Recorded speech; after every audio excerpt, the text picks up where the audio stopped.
Shalom sahabat inspirasi Kristen yang dikasihi Tuhan Yesus Kristus. Salam sejahtera bagi saudara-saudara semua. Kiranya kasih perlindungan dari Tuhan terus nyata dan teralami dalam kehidupan saudara-saudara sekalian. Sebelum kita masuk dalam perenungan firman Tuhan di saat ini, mari kita berdoa. Bapa, terima kasih atas hari-hari yang telah kami lalui. Ada sukacita dan duka cita yang terus menerpa hidup kami. Pergumulan dan tantangan hidup silih berganti teralami. Namun kami mengimani, itu sudah menjadi bagian hidup kami sebagai orang yang percaya. Di saat ini, kami datang membawa segala macam pergumulan hidup kami, sakit hati dan duka cita kami. Mampukan kami Tuhan, untuk kami dapat terus menjalani hidup yang Engkau berikan bagi masing-masing pribadi kami.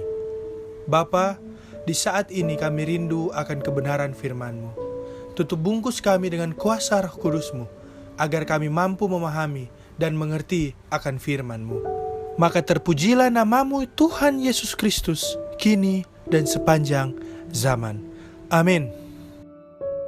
Saudaraku yang terkasih, bacaan kita di saat ini terambil dalam Kitab Kudus Perjanjian Baru, Injil Matius 6 ayatnya yang ke-12.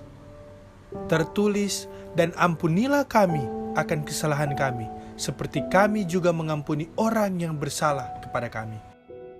Saudaraku yang diberkati oleh Tuhan, bacaan kita di saat ini adalah sebuah kutipan yang sudah tidak asing lagi kita dengar. Bahkan tanpa membaca teks, ada di antara kita yang sudah hafal, karena kutipan ini adalah bagian dari kalimat doa Bapa kami. Nats ini sungguh mengajarkan kepada kita tentang arti sebuah pengampunan atau memaafkan. Namun saudara, pada kenyataannya, menghadapi situasi yang tidak mengenakan selalu membuat kita ingin berontak. Tak terkecuali saat kita dilecehkan atau dihina. Sebagai manusia, kita tidak dapat begitu saja melupakan sikap yang tidak pantas kita terima dari orang lain. Sudah pasti keinginan balas dendam merupakan reaksi spontan kita untuk menunjukkan bahwa ada sikap yang lebih pantas yang harusnya kita terima. Alih-alih merasa diri benar dan kecewa terhadap orang lain, Anda mungkin tidak menerima ungkapan maaf yang terucap dari orang yang berkonflik dengan Anda. Saudaraku, pertanyaan di sini adalah, lalu apa menariknya memaafkan kesalahan orang lain? Bukankah hampir setiap hari kita berdoa, Bapa kami yang di sorga?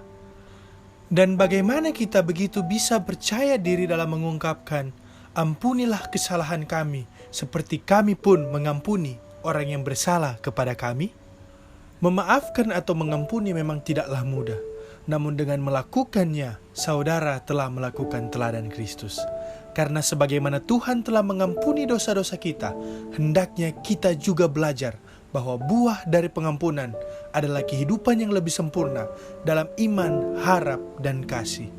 Saudaraku, marilah kita belajar untuk meninggalkan setiap etik hidup kita yang lama dan membawa diri kita dalam suatu pembaharuan dalam kasih pengampunan sesuai dengan teladan Kristus Yesus.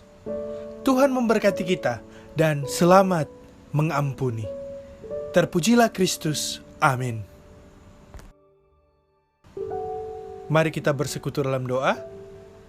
Ya Tuhan Allah pemelihara kami, kuasa-Mu yang begitu besar membuat kami terpesona akan apa yang Engkau nyatakan dalam kehidupan kami hari lepas hari. Teladan-Mu membuat kami yakin bahwa dalam hari-hari hidup kami, bukan harta dan kekuasaan yang harus kami cari, tetapi hikmat untuk mampu membedakan mana kehendak Tuhan dan mana yang berdasarkan ego hati kami. Dalam renungan kami tadi Bapa, Engkau mengajarkan lagi kepada kami sebuah hal yang luar biasa.